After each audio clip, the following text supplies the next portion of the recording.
Oi, pessoal, começando o nosso Papo Desinformante. Excepcionalmente hoje estou apresentando a nossa âncora está de férias, mas vem com a gente para nossa conversa semanal da equipe com informações confiáveis sobre desinformação.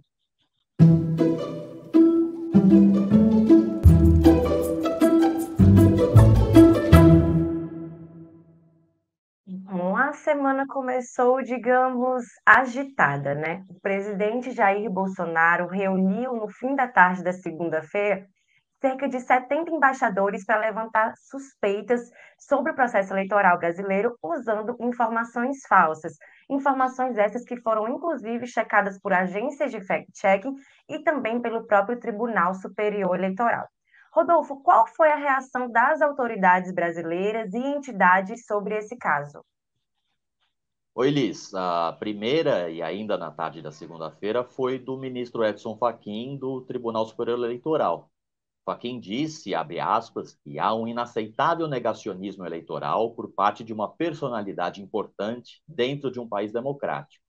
E é muito grave a acusação de fraude, má-fé, a uma instituição, mais uma vez sem apresentar provas. Vale lembrar que Fachin, ao dizer que há um negacionismo eleitoral, faz referências a outros negacionismos presentes aí nos discursos de desinformação, desde o negacionismo ambiental, ao questionar índices oficiais de desmatamento, por exemplo, até o próprio negacionismo científico, como a gente pôde ver em relação à pandemia, com a questão das vacinas, ou mesmo de que se tratava apenas de uma gripezinha.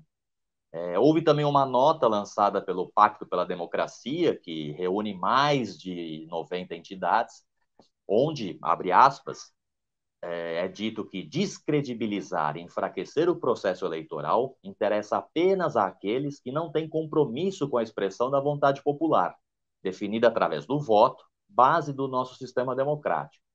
As declarações que sugerem a não realização do pleito eleitoral e a apuração paralela de votos por quaisquer outras entidades, que não aquelas ligadas à Justiça Eleitoral, extrapolam toda a normativa em vigor e são inadmissíveis em um Estado democrático de direito. Até o momento, Augusto Aras, o Procurador-Geral da República, ainda não se manifestou. Cabe a ele apresentar qualquer denúncia ou investigar o presidente da República. Entretanto, o Procurador Federal dos Direitos do Cidadão e os procuradores regionais dos direitos do cidadão se dirigiram diretamente a Augusto Aras e apresentaram uma notícia-crime. Ele vai ser obrigado, portanto, a se manifestar em breve. As denúncias, entre aspas, apresentadas por Bolsonaro aos embaixadores são antigas e já foram refutadas por agências de checagem e pelo próprio Tribunal Superior Eleitoral. Vale ressaltar que a União dos Profissionais de Inteligência do Estado, que reúne servidores da ABIN, da Agência Brasileira de Inteligência, frisou que não há qualquer registro de fraude desde a implementação do sistema eletrônico de votação, há mais de 26 anos. Além disso, reforçou o compromisso com, abre aspas, o Estado Democrático de Direito, a Constituição e o respeito irrestrito e inegociável aos direitos e garantias dos cidadãos. Entidades representativas de delegados da Polícia Federal e peritos criminais se manifestaram nessa mesma linha. No plano internacional, a Embaixada dos Estados Unidos lançou nota reforçando sua crença na confiabilidade do sistema eleitoral brasileiro. O evento se deu na residência da Presidência da República, o Palácio da Alvorada. O presidente, usando de suas atribuições de chefe de Estado, convidou representantes oficiais de governos estrangeiros para a sua audiência. Liz, Matias, o que vimos nessa segunda-feira foi a inaceitável transformação do discurso da desinformação em política oficial de governo. Com você, Liz. É isso, Rodolfo, e a gente vai continuar, né, acompanhando esse caso e também os desdobramentos desse processo. E buscando combater a desinformação nesse âmbito, inclusive, né, também na segunda-feira, a gente aqui do Desinformante anunciou oficialmente a nossa parceria com o Tribunal Superior Eleitoral. A gente passou a integrar o Programa Permanente de Enfrentamento à Desinformação no âmbito da Justiça Eleitoral. E com essa parceria, né, o Desinformante passa a atuar nessas ações do programa de acordo com os interesses comuns às duas instituições.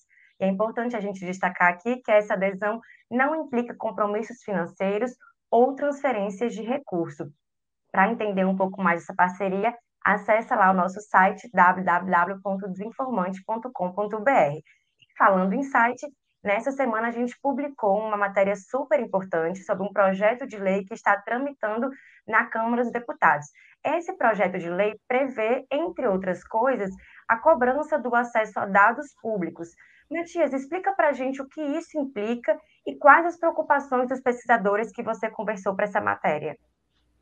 Exato, Liz. O projeto de lei PL 2224, ele prevê a cobrança de dados públicos, principalmente a cobrança dos dados que são acessados via uma interface de programação de aplicação, ou seja, o que é conhecido como API, que seria acessar esses dados através de uma maneira mais fácil para programadores, que não necessitaria baixar toda a base de dados, e só o dado que ele necessita nesse momento.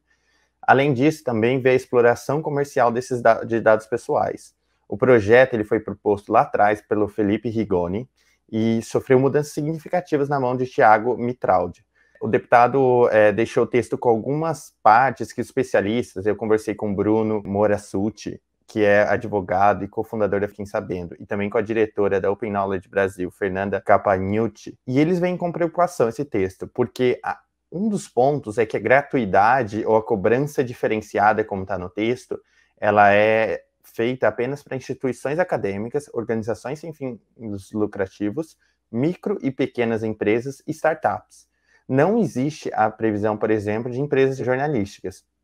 E um dos usos dos dados públicos é para a produção de reportagens de dados. E nesse sentido, sem esses dados públicos, isso pode ser um grande problema para o combate à desinformação, porque não teremos como acessar como foram gastos, por exemplo, os deputados. Já existem, então, aplicações que utilizam as APIs disponibilizadas pelo governo para entender como esses dados, como essas informações que o governo tem, para trazer um pouco de transparência para o público. Outra preocupação dos especialistas é com relação à disponibilidade dessas APIs, porque como não pode ter uma cobrança diferenciada, isso pode limitar que, de novo, empresas jornalísticas, entidades pequenas não consigam pagar esse valor, porque não está especificado o que seria essa cobrança diferenciada. Outro ponto preocupante é que eles acham que o Brasil não atingiu uma maturidade de acesso aos dados suficiente para poder fazer essa cobrança. Isso vai na contramão de outros países, principalmente na União Europeia, que eles deixaram, os especialistas deixaram bem claro que